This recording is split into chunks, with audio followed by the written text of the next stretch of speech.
അവിടെ ആരുമില്ല, വീട് ഒഴിഞ്ഞു പോയി.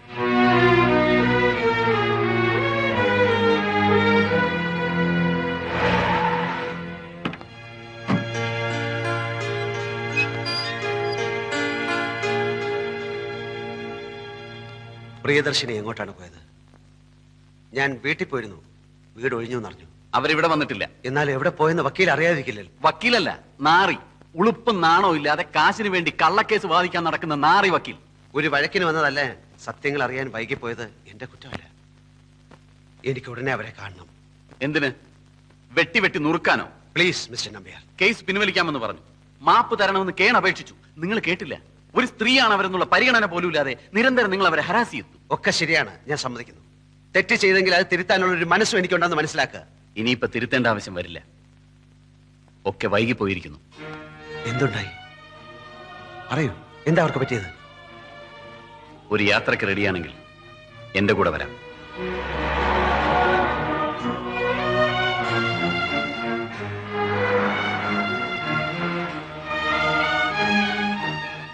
ഇത് ഇവിടെ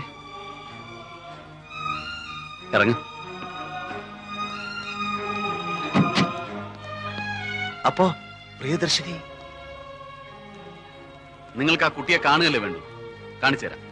എന്നിട്ട് ഇനിയും വല്ലതും ചെയ്യണമെന്ന് തോന്നിയാൽ അതും ആവാം. എന്താണ് സാർ സംഭവിച്ചത്? Excuse me, could I meet doctor Subhash? Your name? I'm Advocate KG Nambiar. Just a moment. Yes. വരാൻ പറയൂ. Good evening doctor. Good evening. ഇരിക്കൂ. ഡോക്ടർ, ഇയാളാണ് ആ മനുഷ്യൻ. ഞാൻ പറഞ്ഞിരുന്നില്ലേ, പ്രിയദർശിനിയുടെ പെട്ടെന്നുള്ള ഈ അവസ്ഥയ്ക്ക് പ്രധാന കാരണക്കാരൻ. ഓഹോ. ഇയാൾക്കിപ്പോ അവരെ കാണണമെന്ന് പറയുന്നു. ഡോക്ടറാണല്ലോ അത് തീരുമാനിക്കേണ്ടത്. എന്തിനാണ് കാണുന്നത്? ഒന്നും എനിക്ക് അറിഞ്ഞുകൂടായിരുന്നു ഡോക്ടർ. ഞാൻ കാരണമാണ് അവർ ഈ അവസ്ഥയിലായതെങ്കിൽ എനിക്കത് താങ്ങാവുന്നതിലും അപ്പുറമാണ്. ഞാൻ മനസ്സിലാക്കിയിടത്തോളം ഇനി എന്ത് തെറ്റ് ചെയ്താലും അവരൊരു സ്ത്രീയാണ് എന്നുള്ളത് നിങ്ങൾ മറന്നു. Now she's in a very bad shape.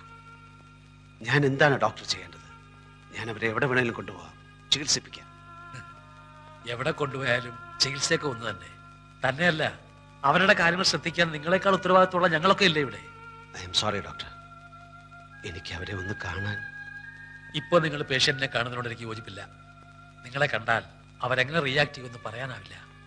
Please doctor, ദൂരെ നിന്ന് ഒരു നിമിഷം. Yes, come with me. ഉണർന്നോ? ഇല്ല, ഇപ്പോഴും നല്ല ഉറക്കത്തില്ല. ഇയാളാണ് വിദ്യാസാഗർ, പ്രിയദർശിനിയുടെ അമ്മയുടെ ചേച്ചി.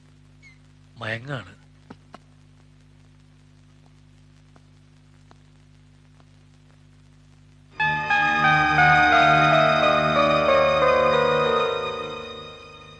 പ്ലീസ്, ഞാനൊന്ന് കണ്ടോട്ടെ.